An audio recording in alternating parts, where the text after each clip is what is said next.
오늘은 좋은 말, 좋은 말을 준비하십시오라는 제목만 하고요. 다음번에 좋은 마음을 하도록 그렇게 하겠습니다. 몸으로 하는 것 중에 가장 많이 하는 것 세 가지가 있다면, 첫 번째는 머리를 쓰는 일이고요, 두 번째는 손과 발을 사용하는 일이죠. 세 번째가 입을 사용하여 말을 하는 거예요. 그런데 말이 중요한 이유는 뭐냐면, 말이라고 하는 것은 마음에 담겨 있는 것을 입으로 표현하기 때문에 마음에 무엇이 담겨 있는가를 알려면 그의 말을 조금만 관심을 가지고 들어보면 그 마음속에 무엇이 있는가를 알 수 있는데요. 그런데 그 말이 중요한 건 그 말 한마디가 사람을 살리기도 하고 죽이기도 하기 때문에 그래요. 그러니까 이처럼 중요한 것이 말이라면 말은 우리가 잘하는 걸 배워야 돼요. 근데 살아오면서 우리는 이 말이 이렇게 삶에 중요한데 한 번도 말하는 걸 제대로 배워본 적이 없어요. 그냥 입에서 나오는 말들을 하게 되면서 말로 인한 상처를 얼마나 많이 받게 되는지 몰라요. 그러니까 모르면 결국 우리가 남에게 상처를 주고도 우리는 그걸 알지 못하면서 관계가 다 깨어지게 되는데요. 그래도 본인이 알지 못해요. 여러분, 그래서 아는 일이 참 중요해요. 제가 미국에서 한국으로 처음 들어와서 운전을 했어요. 제 아내가 옆에 타고 운전을 했어요. 그런데 차 한 대가 제 앞으로 그냥 쑥 들어온 거예요. 저도 굉장히 놀랐어요. 그렇게 앞으로 들어오면 제가 속도를 줄이지 않고 그대로 가면 잘못하면 충돌해요. 속도를 제가 줄였어요. 그러더니 앞으로 쑥 들어와가지고요, 제가 너무너무 놀랐는데 들어와가지고는 양쪽 비상 깜빡이를 깜빡깜빡 켜는 거예요. 그렇지 않아도 제가 지금 별로 기분이 안 좋은데 마치 그 깜빡이를 킨 것이 저를 놀리는 것 같은 거예요. 근데 저만 그런 게 아니고 제 아내가 옆에 있다가 저 사람들 차를 갑자기 들어와가지고는 메롱한다고 이렇게 얘기하는 거예요. 기분이 굉장히 안 좋죠. 근데 나중에 보니까 메롱이 아니고 미안하다 그런 표현이었대요. 나중에 알게 됐어요. 근데 그걸 알기 전까지는 굉장히 불쾌했어요. 모르니까 그렇게 되는 거죠. 자, 말이 그렇습니다. 그래서 좋은 말을 훈련하는 일이 굉장히 중요한데, 자, 좋은 말이란 어떤 말이냐, 이걸 우리가 정의할 필요가 있어요. 어떤 말이 좋은 말이냐? 첫 번째는요, 솔직한 말이 좋은 말이에요. 꾸며지거나 과장되지 않은 말, 이 말이 좋은 말이고요. 그리고 이 말에는 감동이 있어요. 어제 제가 목포에 계신 장로님 한 분과 통화를 했어요. 이분은 약사로 계신 분인데 약국을 크게 하세요. 굉장히 약국이 크죠. 근데 통화를 했더니 서울에 올라가 계셔요. 그래서 무슨 일이냐고 그랬더니 이야기를 쭉 하시는 거예요. 내용인즉슨 짧게 얘기하면 이런 거예요. 이분이 교회에서 캄보디아로 단기 선교를 가셨어요. 가서 이제 단기 선교를 가셔서 그 지역에 전도를 간 거예요. 캄보디아는 불교 나라죠. 그래서 전도를 나갔는데 사람들이 순박하긴 하지만 가서 전도를 나가니까 거부하고 그러는 거예요. 근데 한 집을 갔는데 그 집의 어른들이 손님이 오셨다고 그렇게 반갑게 맞이한 거예요. 그래서 그 집에 들어간 거예요. 그랬더니 먹을 것 마실 것을 내놓고 우리 집을 방문해 줘서 고맙다고 그러면서 음식을 대접하는 거예요. 다른 사람들은 거부하고 불쾌하게 하는데 이 집은 환영을 하는 거예요. 그래서 너무 좋았어요. 그래서 들어가서 음식을 먹는데 그 집에 자녀들이 있는데 고등학생 여자아이 하나가 나와가지고 인사를 하면서 저희 집 방문해 주셔서 진심으로 고맙다고 그러면서 묻는 거예요. 왜 캄보디아에 오셨습니까? 묻는 거예요.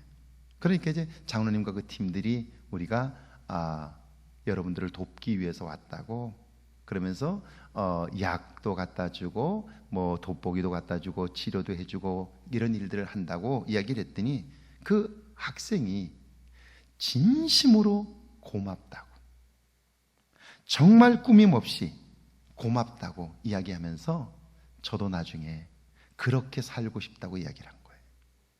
근데 얼마나 진지하고 솔직한지 그 아이가 하는 말에 이 장로님이 감동을 받은 거예요.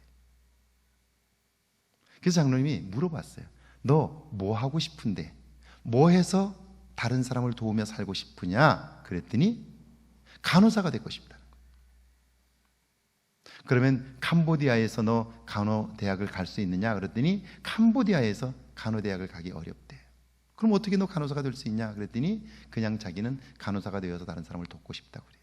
근데 아이가 얼마나 진실하고 꾸밈없이 이야기를 하는지 그 아이의 말에 감동을 받은 거예요. 그래서 우리 고장로님이 감동을 받고 돌아와서 기도하기 시작한 거예요. 그 아이의 꿈을 내가 이루어주고 싶다. 하나님, 그 일을 할 수 있도록 도와주세요. 그렇게 한 거예요. 그래서요, 하나님께서 응답해 주셔서 캄보디아에 있는 그 아이를 한국으로 데리고 왔어요. 데리고 와서 목포에 있는 간호대학에 입학을 시켜서 올해 졸업해요. 그 고장로님 후배인 조장로님이 병원을 하고 계신데 그 병원에서 실습을 이번에 다 마쳤고요. 이번에 국가고시를 보는데 공부를 워낙 잘해서 국가고시는 아마 될 것 같고요. 이번에 졸업을 하게 되니까 너무 좋아서 부모님이 방문을 한 거예요, 한국. 그래서 그 부모님들을 모시고 한국 여행을 시켜드리라고 서울 가 계신 거예요. 근데 이 장로님 말씀이에요. 이 아이가 4년 동안 간호대학을 다니는 동안 아이가 얼마나 솔직하고 진솔한지 이 아이 때문에 받았던 은혜와 기쁨이 너무 크다는 거예요. 여러분, 이 솔직한 말은 사람들을 감동시켜요. 그래서 자기 운명을 바꾸는 거예요. 그 아이가 만약에 그때 그 말을 하지 않았더라면 그 아이는 지금도 캄보디아에 있을 거예요. 근데 솔직한 말 한마디가 그 아이의 운명을 바꾼 거예요. 솔직한 말은요, 다른 사람을 감동시킬 수 있어요. 여러분의 말이 솔직한 말이 되기를 축원합니다. 두 번째는 칭찬과 격려의 말이 좋은 말이에요. 그러니까 늘 말할 때마다 이 말이 다른 사람을 칭찬하는 것인가 격려하는 것인가 이걸 우리가 생각해야 돼요. 그리고 구체적일수록 좋아요. 자, 다윗이 요나단을 만났을 때 요나단이 그에게 이렇게 말해요. 요나단이 그에게 이르기를 두려워하지 말라. 내 아버지 사울의 손이 내게 미치지 못할 것이요 너는 이스라엘의 왕이 되고 나는 내 다음이 될 것을 내 아버지 사울도 안다 하니라. 자, 지금 다윗은 굉장히 어려움을 겪고 있어요. 위기 속에 있어요. 아버지가 그를 미워해서 그를 죽이려고 해요. 그러니까 다윗으로서는 지금 고립되어 있어서 생명의 위협을 느끼고 있는 거예요. 그런데 그때 사울의 아들 요나단이 그에게 이렇게 말해주는 거예요. 내가 보니까 너는 나보다 훨씬 나아. 그러니까 너는 나보다 훨씬 낫기 때문에 하나님께서 너를 내 아버지의 뒤를 이어 이스라엘의 왕으로 삼을 거야. 그리고 그 다음이 나야. 이렇게 얘기해 주는 거예요. 여러분, 이 말은 다윗이 왕의 제목이 된다, 네가 왕이 될 거야, 이런 얘기가 아니에요. 너는 나보다 나아. 그러니까 걱정하지 마. 두려워하지 마. 너는 잘 이겨낼 수 있어. 내가 도울게. 이런 말이에요. 여러분, 이 말 한마디가 다윗에게 얼마나 큰 힘이 되었을까요? 이 말 한마디가 이 다윗을 다시 일어나게 하고요, 살리는 거예요. 저도 그래요. 저도 제 인생을 바꾼 한마디 제게도 있어요. 여러분에게도 있을 거예요. 제가 오늘도 검정고시에 관한 이야기를 했습니다만 제가 재건학교를 다녔는데요, 10년 동안 제가 10회 졸업생이에요. 저희 형님도 그 재건학교를 나왔어요. 제가 10회 졸업생인데 10년 동안 한 명도 합격을 못했어요. 검정고시. 그러니까 아예 되지 않는다고 생각했어요. 그러니까 학생들이 검정고시 반에 들어가려고 하질 않아요. 낮에 일하는 것도 힘든데 또 그 검정고시 반에 들어가면 밤새도록 공부해야 돼요. 그러니까 반에 안 들어가려고 해요. 된다면 모르는데 안 되니까 10년 동안. 그러니까 반 아이들을 모집할 수가 없어요. 근데 선생님이 저를 부르셨어요. 불러서 제게 이렇게 얘기하신 거예요. 내가 지금까지 많은 학생들을 가르쳐봤지만 너처럼 똑똑한 애를 처음 봤다. 너 검정고시만 한번 해봐라. 이렇게 얘기하신 거예요. 아, 제가 그렇지 않다는 걸 알고 있어요. 그런데 그 말을 들으니까 기분이 좋은 거예요. 저를 인정해 주시는 거니까요. 그래서 그 말을 그냥 믿어버린 거예요. 그래서 제가 검정고시를 한 거예요. 그리고 그 학교 처음으로 검정고시를 합격했어요. 처음으로. 보세요.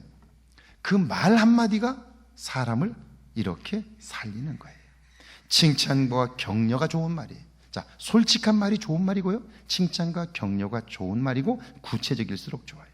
세 번째는요, 경청이 좋은 말이에요. 하고 싶은 말을 참을 수 있어야 돼요. 여러분, 이걸 기억하는 일이 참 중요해요.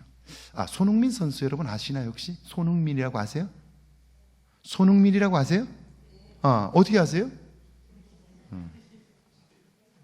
손흥민이 고등학교 2학년 때 청소년 축구를 잘하는 선수들을 우리 대한체육회에서 뽑아서 선진 축구를 배우도록 3명, 6명을 독일로 유학을 보냅니다. 조기 유학을 보내요.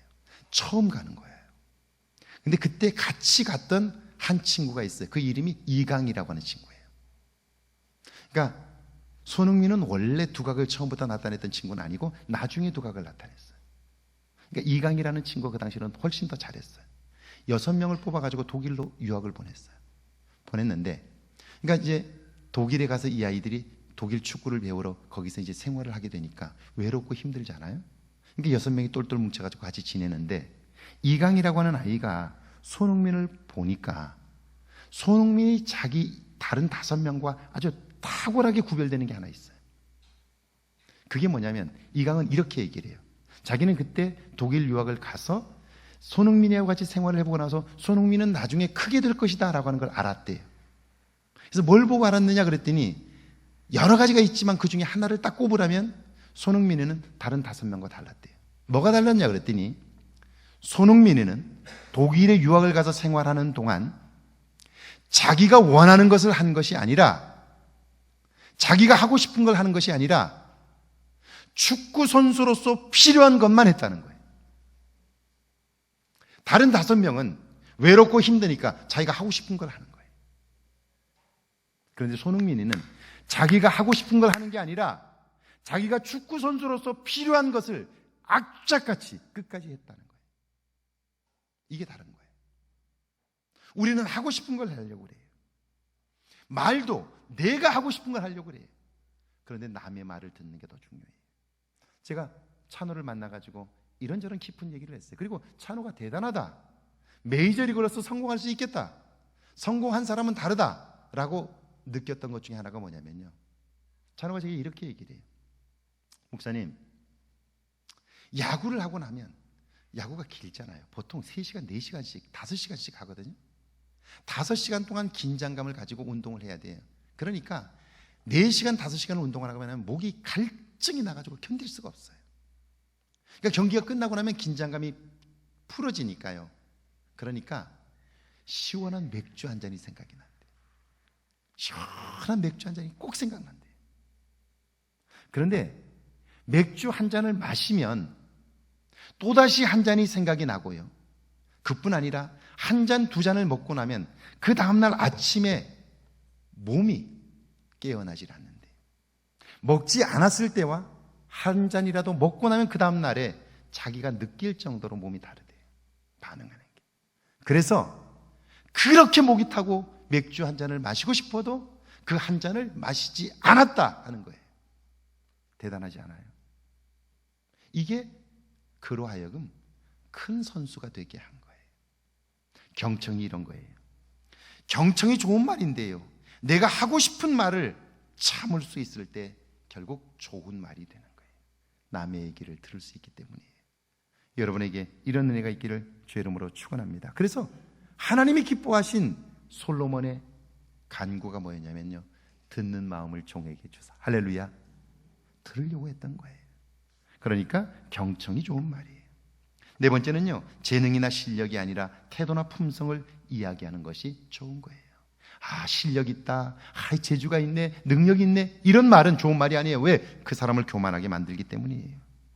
그런데요, 성실하다, 한 가지를 하면 끝까지 한다, 참 따뜻하다, 이건 성품과 관련된 거예요. 태도와 관련된 거예요. 이걸 칭찬해 주는 거예요. 오늘 우리가 읽은 말씀 중에도 그 말씀이죠. 28절에 너희를 저주하는 자를 위하여 뭐하고? 이게 좋은 말이란 말이에요. 나를 저주하는 자를 위하여 축복하고, 그 말이 좋은 말이에요. 보세요. 그들과 상관없이 나는 그의 장점을 이야기해주고 하나님이 기뻐하시는 말을 하는 거예요. 이것이 좋은 말인 것이죠. 그리고 그의 재주가 아니라 태도와 품성을 이야기하게 될 때 결국 그는 힘을 얻고 위로를 얻을 수 있게 되는 것이죠. 사랑하는 여러분, 제가 4가지 이야기했는데요. 좋은 말이란 솔직한 말이에요. 칭찬과 격려가 좋은 말이에요. 경청이 좋은 말이에요. 재주나 능력이 아니라 태도나 품성을 이야기할 때 우리는 좋은 말을 함으로 사람을 감동시키고요, 은혜 안에 살 수 있어요. 이런 말이 여러분에게 있기를 주의 이름으로 축원합니다.